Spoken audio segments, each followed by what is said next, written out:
I think that good looks and intelligence, they aren't mutually exclusive. In my line of work, if you, however, only just rely on looks, it probably can become very obvious very quickly. Clients will test your knowledge, they will ask you, that is when you still need to have a little bit of substance, and that will eventually show as well. Hi everybody, welcome back to another episode of How to Adult. My name is Shireen. My name is Finella. And today we'll be talking about a topic that's a bit more emotional, something that's a bit more deep, which is like the psychology of human connection. So how this topic even came about was because like during one of our lunches, we actually talked about like how Gen Zs and how young adults, when they enter the workforce, sometimes it can be a little bit more intimidating because now you meet people from like different life stages, you meet people from different generations. It's not like university anymore where you just like hang out with people around your age, so generally you can connect with them a bit better. So that's like the exact topic that we'll be talking about today. We're going to be diving deep into how humans we connect with each other and how to make more meaningful connections in both work and life. So today I'm very excited to have a special guest with us. Her name is Sini, and she's a relationship director for over 10 years in the financial industry. She's also one of the most successful and prettiest FA that I've met in my journey in iFAST. So yeah, today she'll share with us on some insights and also lessons on building real deep rapport with people. So let's welcome Sini. Hi everyone, I'm Sini. So excited to be on this show today. I'm a relationship director with a financial advisory firm in Singapore. So technically, talking to people is part and parcel of my everyday life. So that's why the conversation about the heart of connection is the topic that we're having today. So you're the expert for that topic. So before we dive deep into like the more deep questions, so just to start off, like, do you guys remember your first impressions of each other? Because I mean, we only met today, but you guys have been working with each other for quite some time. Do you guys remember like whether you have any first impressions of each other? When I first met Sini was during the Symposium Qualifiers luncheon last year. Yep. So when she walked into the room, I already noticed her already because she's so beautiful and so elegant. Her presence was so strong. Yeah, and even last week, during the advisor exchange. So my managing director even texted in our group chat. I was thinking like, wow, Sini is so chill. I saw that too. I remember Finella very well as well. We were at the luncheon that she was talking about, and there were many people there. It was also one of my first luncheon. I was very nervous, and she was sitting right behind the table, very poised and very quiet. After that, we got to know each other quite well. We went on several company trips together, and that's when I realized that we vibe well, and she's not as quiet as I thought she is anymore. Apparently, she's louder in real life. Okay, so after being in this role for so long, right, like I mentioned, more than 10 years of experience in this client-facing role, how does it shape how you perceive about like human connection? Like, is it something that's a bit more emotional, or is it like a physical kind of thing, or is it something else?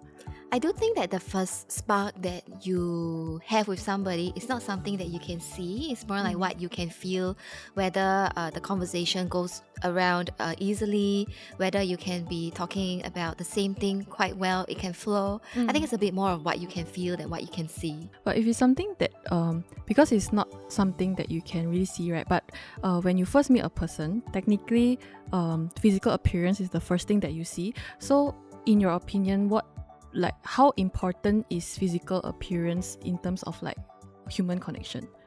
First appearances definitely matter. Just like being presentable when you're meeting a client, it sets the tone right, but it is definitely not everything, because I think that appearances help you to open the door, but it may not keep the door open for you.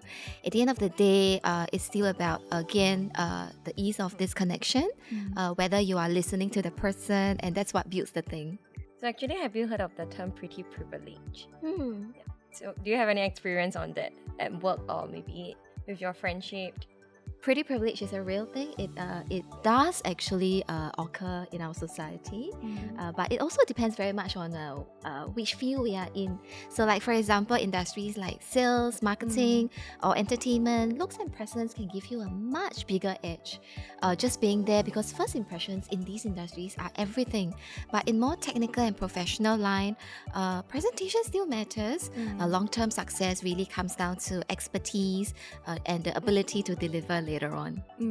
I mean, I agree also. I think like I guess physical appearance does matter to a certain degree. I mean, like if you're facing a client, then like if you show up in, you know, like T-shirt. baggy clothes like t-shirt and FBT, then I think it's like a bit harder for the client to take you a bit more seriously as well.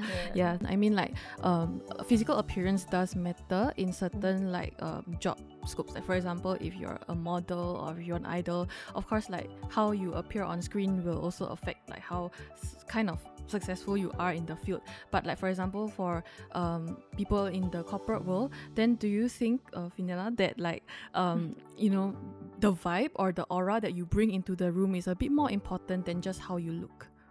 Yeah, of course, because being pretty privileged, right, just opens the door for you. But if you want to climb the ladder in a corporate world, it really depends on your strength and basically your capability.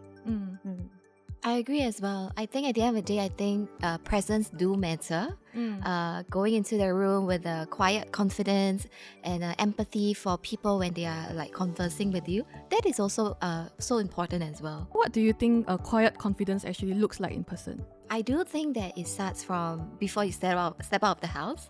How do you feel that day about yourself? If you feel good, what you are wearing that day, you wake up on the correct side of the bed, that is good feeling already. Good vibes start out, right? And then also when you first meet the person, how you kind of just ease into the topic. I think most of the time when you first meet the person, you would like, hey, how are you doing? It's really good to see you.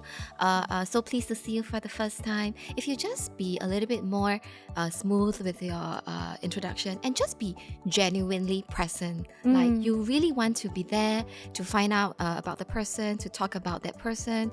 I think that also brings like a subtle, genuine confidence that I'm here to understand more about you. So it's like the energy that you bring into the room. Yeah.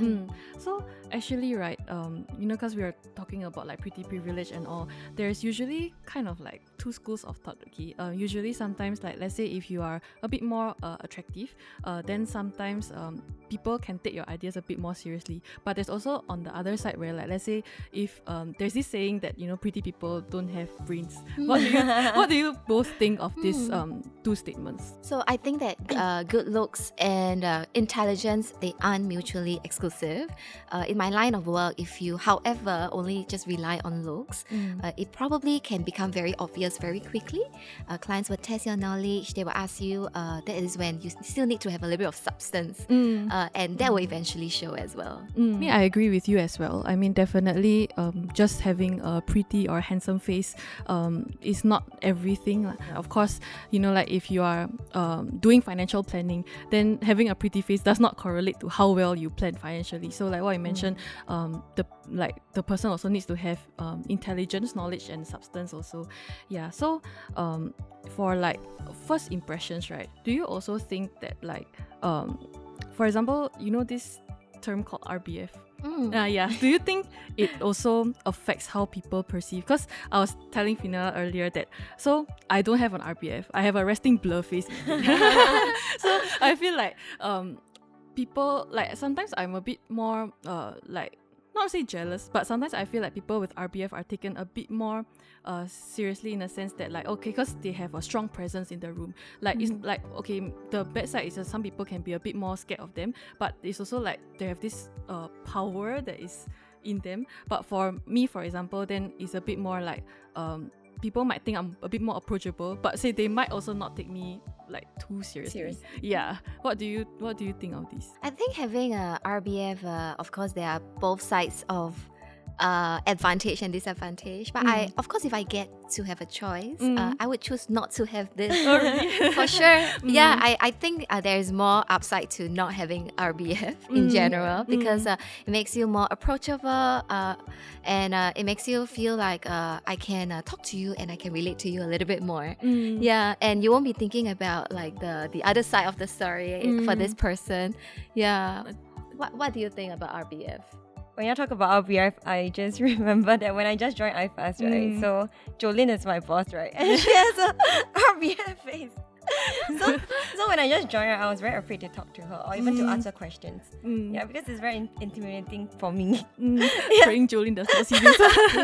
But after when we hang out more often, then she is the total opposite of how she looked like. So I guess it's really like I think like if you have an RBF, the barrier to like approach them first is the hard part. Then after that, usually it gets a bit better. But also it depends on like the vibe and like how you guys connect with each other and communicate as well. Yes. Right? Yeah. Language and communication sometimes isn't just about conveying things across. It's about your identity and connection as well.